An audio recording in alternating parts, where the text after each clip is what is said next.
Gross ఎఫ్డిఐకి net ఎఫ్డిఐకి difference ఏంటో చూద్దాం.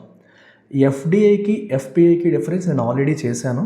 ఆ వీడియో మీకు కావాలంటే రిలేటెడ్ వీడియోలు ఉంటుంది, చెక్ చేయండి.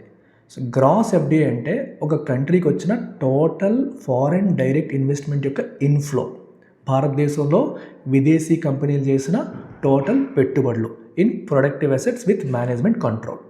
దీంట్లోంచి ఏదైనా కంపెనీ మన భారతదేశంలో పెట్టుబడి పెట్టిన తర్వాత దీనిపైన వచ్చిన ప్రాఫిట్ని వాళ్ళ దేశానికి తీసుకెళ్ళిపోతారు. దీన్ని రిపాట్రియేషన్ ఆఫ్ ప్రాఫిట్స్ అంటాం.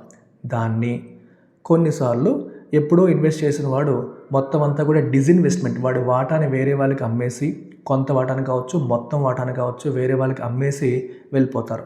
సో అలా అమ్మి వేయబడ్డ పార్ట్ని, అలాగే ఇండియన్ కంపెనీస్ విదేశాల్లో ఇన్వెస్ట్ చేస్తాయి. కొన్నిసార్లు ఫారిన్ కంపెనీస్ ఎలాగైతే ఇండియాలో ఇన్వెస్ట్ చేస్తున్నాయో ఇండియన్ కంపెనీస్ కూడా బయట దేశాల్లో ఇన్వెస్ట్ చేస్తూ ఉంటాయి.